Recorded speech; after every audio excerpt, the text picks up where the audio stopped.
In the event of a flat tire, first make sure you're parked on a firm, level surface, safely away from traffic. Avoid ice or slippery areas. Make sure the ignition is off, the hazard lights are on, and the parking brake is fully set. It's a good idea to block the front and rear of the tire diagonally opposite the jacking position. For example, if you're changing the left rear tire, block the right front tire. You'll find the jack tools and lug wrench under the right rear passenger seat. To remove the tools, lift the seat cushion and turn the wing nut counterclockwise. Then remove the jack and toolkit. Remove the spare tire before attempting to jack up the truck. Attach the lug wrench to the jack extension tube. Make sure the spring clip in each extension tube section clicks together in the mating extension tube.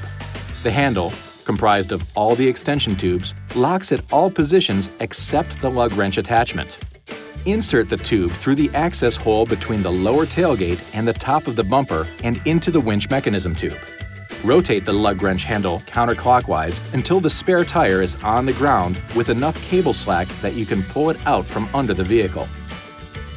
When the spare is clear, tilt the retainer at the end of the cable and pull it through the center of the wheel.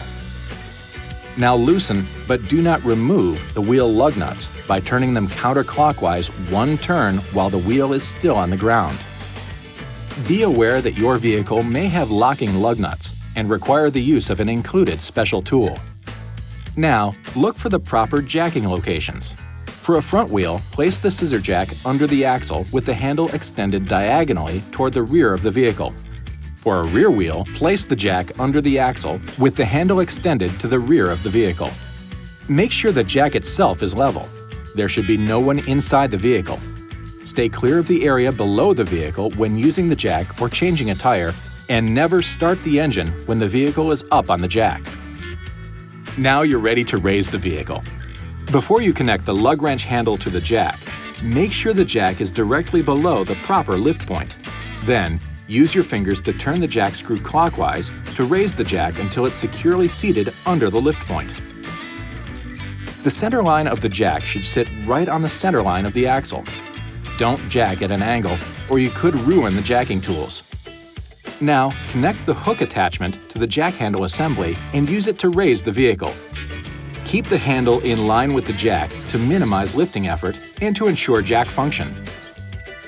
Raise the vehicle until you've got just enough clearance to install the spare tire.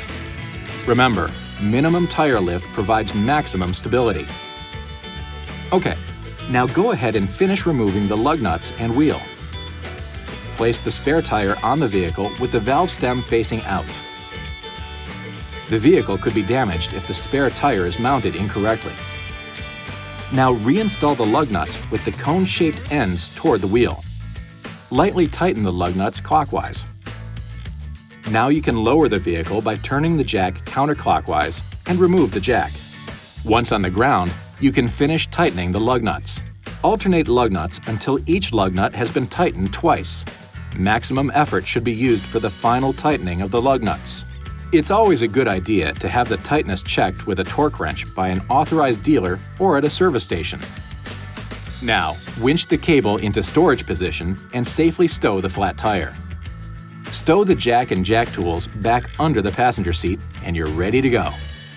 This video is not intended to take the place of your owner's manual. For complete details and other important safety information, please see your owner's information.